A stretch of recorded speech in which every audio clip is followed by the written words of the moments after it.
Olá, queridos! Eu sou o Padre Rodrigo Carneiro e esse é o nosso canal, Atraídos pela Palavra de Deus.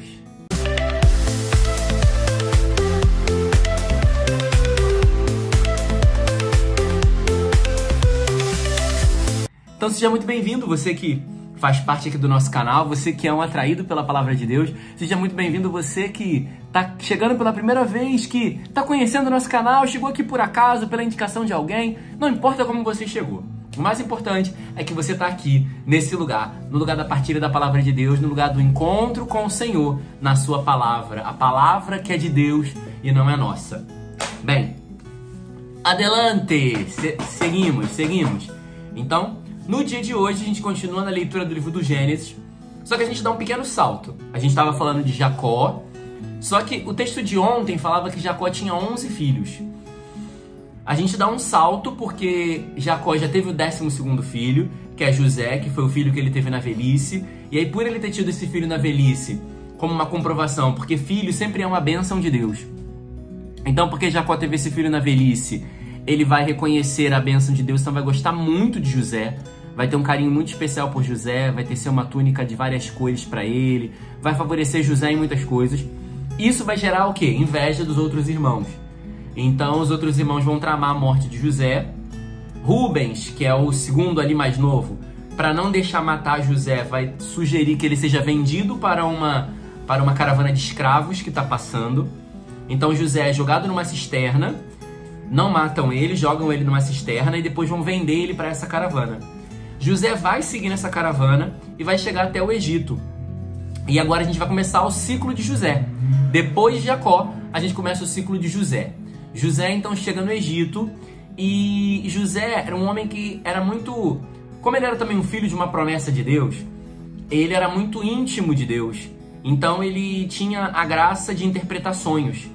E aí o faraó havia tido um sonho e alguém vai dizer, olha, a gente tem um prisioneiro que é capaz de interpretar esse sonho porque ele vem do povo de Israel. E aí vão chamar José, e José vai interpretar o sonho do faraó, que era o sonho de uma mão que escrevia na parede.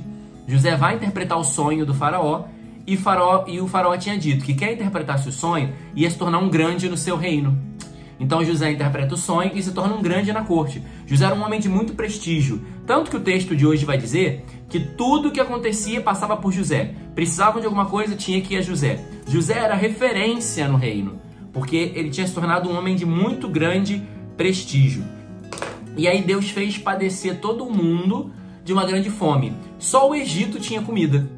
E aí as pessoas vinham de todas as regiões para pedir comida no Egito. E quem liberava comida? José. Para liberar comida tinha que passar por José. José ia, abria os depósitos e dava comida para quem vinha. O povo de Canaã, o povo de Israel, também estava passando fome. Também ficou assolado pela fome. E vão descer ao Egito para pedir comida. E quem vai descer ao Egito? Os irmãos de José. Olha isso. Aquele que foi rechaçado, né? Aquele que foi desprezado, agora é quem vai ajudar. Só que os irmãos não sabiam. Então, os irmãos chegam até José e começam a pedir a ele ajuda. E José reconhece os irmãos. Como ele era mais novo, ele cresceu e mudou. Os irmãos eram mais velhos, então não mudaram tanto. Então ele reconheceu os irmãos e aí ele trata eles como se não os conhecesse. Trata até eles duramente, né? Como se estivesse tratando qualquer um, para que eles não reconhecessem que era ele. José não falava diretamente na língua materna, mas falava com eles por um intérprete. E aí José manda prender todos eles. E depois de 3 dias vai... Né? Imagina, José também ruminando, né? José é bonito porque Deus usou da tragédia da vida de José para uma bonança para os seus irmãos. Porque talvez se não fosse José no Egito, os irmãos, o povo de Israel não teria favor e não receberia comida. Mas também tem um processo na vida de José para perdoar os irmãos, né? Porque ele foi quase morto, lançado numa cisterna e vendido como escravo. Então José deixou os irmãos 3 dias preso, vivendo também o seu processo do perdão, vivendo o seu processo de reconciliação, primeiro consigo, para entender tudo que estava dentro dele, porque imagina ver os irmãos diante dele, ver aqueles que o venderam pedindo ajuda e você pode ajudar, mas não sabe porque inicialmente você não quer ajudar, mas você pode ajudar, e uma contradição dentro dele. E aí José chega para eles depois de 3 dias e vai falar: olha, vocês vão voltar para sua terra e vão me trazer aqui o seu irmão mais novo. Podem levar alimento, mas um dos irmãos vai ficar. E eu só vou liberar quando vocês trouxerem o seu irmão mais novo. José resolveu apelar para a consciência deles, para saber em que pé estava a consciência deles, entendeu? Para sentir assim, será que eles têm consciência do que eles fizeram? Será que eles estão arrependidos do que eles fizeram? Então José toma essa atitude. E aí eles começam a dizer: ai, o que a gente vai fazer? Tá vendo? A gente não devia ter feito isso com o nosso irmão. Deus está castigando a gente. Então eles começaram a perceber a gravidade do que eles haviam feito. E aí Rúben, que era o segundo mais novo, que tinha dito para não matar José, vai justamente dizer: tá vendo? Eu falei que era para não matar o nosso irmão. Eu falei que não era para fazer isso com ele. Tô desajeitado aqui hoje, hein? É que eu acabei deixando mais alto o celular e a cadeira tá baixa. Então, Rubens vai chamar também essa consciência a eles. E aí José tá entendendo tudo que eles falam, porque estavam falando na sua língua materna, mas ele não deixa eles perceberem, e sai e vai chorar. Então aqui a gente vê algumas etapas do perdão. Tem o confronto, que José vai de alguma forma confrontar eles. Tem o tempo de 3 dias que José deixou eles presos. E tem o choro. Porque dentro da dinâmica do perdão, no processo de perdoar, eu preciso respeitar o tempo para as coisas se organizarem dentro do meu coração, o tempo para as coisas fazerem sentido na minha vida. Dentro do itinerário do perdão, pode haver um confrontamento no sentido de ajudar a pessoa a tomar consciência daquilo. Essa parte não é essencial na rotina do perdão, tá? Mas pode acontecer, que é você ajudar a pessoa a tomar consciência do erro que ela cometeu. Ajudar a pessoa a pensar sobre aquilo que ela fez. Por quê? Para que ela fique mal? Não. Para que ela não faça com outras pessoas. Então, dentro do itinerário do perdão, você confrontar a pessoa não pode ser para fazer ela sofrer, não pode ser só para se sentir melhor, mas precisa ser para ajudar a pessoa a tomar consciência para que ela não faça com outras pessoas. Então, por isso José também confronta eles. Para evitar que eles continuem nesse mal, para evitar que eles não se arrependam do seu pecado. Porque isso é que é bonito. O perdão, ele também precisa ser uma libertação, não só para mim, mas para o outro. Então, se eu ajudo o outro a entender o que ele fez, o pecado que ele cometeu, e ele se arrepende do que ele fez, ele está se libertando também. Então, é isso que José está tentando fazer. José está se libertando da mágoa, mas quer ajudar os irmãos a se libertarem também, a entenderem o que eles fizeram e a se arrepender. E tem choro também, porque perdoar dói, perdoar não é fácil, perdoar é luta, perdoar é arrancar um mal do coração. Então também vai ter choro. A gente ainda vai ver o desenrolar dessa história, ainda tem mais coisas que provavelmente a gente deve ver amanhã, mas... porque eu ainda não li o Evangelho de amanhã. Mas a gente deve ver mais algumas coisas do processo do perdão entre José e seus irmãos amanhã, mas pra gente ir entendendo, sabe? Que o perdão ele tem um tempo pra acontecer, que o perdão vai ter choro porque dói. Então esse é o processo do perdão. Perdoar não é simplesmente esquecer e apagar e passar uma borracha, entendeu? Tem um processo que a gente precisa viver dentro desse universo do perdão.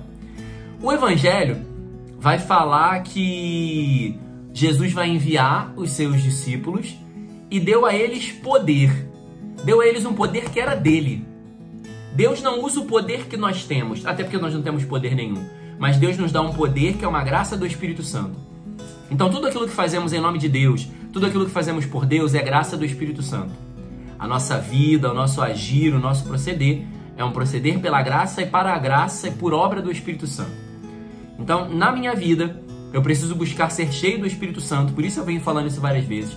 Eu tenho que ser cheio do Espírito Santo para que eu possa fazer a vontade de Deus, manifestar o que é de Deus no mundo pela graça e obra do Espírito Santo.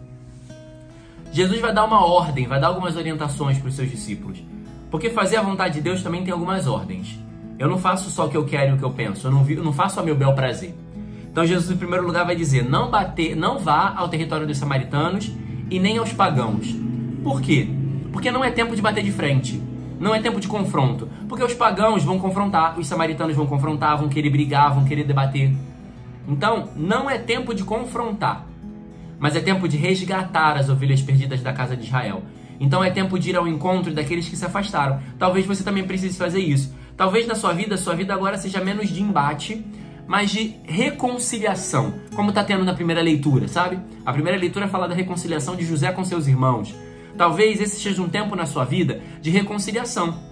Reconciliar com pessoas que você deixou de falar, reconciliar com pessoas que você se afastou, que perdeu contato, que se afastaram da sua pastoral, que você não tem visto na igreja. Ir atrás desses. Talvez ainda não seja tempo na sua vida de evangelização de corpo a corpo, de sair para bater de frente, sabe? De evangelização pura, de sair para ir atrás dos ateus, dos pagãos, de quem não conhece Jesus. Talvez seja o tempo agora de resgatar quem está afastado. Às vezes alguém que está doente, que está precisando de uma mensagem, que está precisando de um olhar de Deus. Vá atrás desse primeiro. Começa pelo mais fácil, pelo mais simples. Porque se você não faz nem o simples, como é que você quer fazer o mais complexo? Então começa procurando e resgatando as ovelhas perdidas. Não vai bater de frente ainda, mas resgatar as ovelhas perdidas. E aí ele vai terminar com a frase mais importante. Porque aquilo que recebemos de graça, que é o Espírito Santo, nós devemos dar aos outros. E tem pessoas que estão esquecidas do Espírito Santo. Então aquilo que nós recebemos de graça, nós devemos dar. Aquilo que de graça nos encheu, nos salvou e nos purifica, deve chegar a outros corações. Aquilo que eu recebi sem mérito da minha parte, sem ter feito nada por isso, eu devo agora ajudar outros a receber também e a se encher. Então a minha vida precisa ser uma missão de resgatar, em primeiro lugar, as ovelhas perdidas da casa do meu Pai. Peça ao Senhor na sua oração hoje também para que te ajude a pensar em alguém que de repente está afastado de Deus, está se sentindo sozinho e distante, para que essa pessoa receba talvez uma mensagem, uma ligação, um carinho da sua parte, para que Deus encha também o coração dela. O que você recebeu de graça, que encher seu coração, dê também a alguém. Louvado seja nosso Senhor Jesus Cristo, para sempre seja louvado.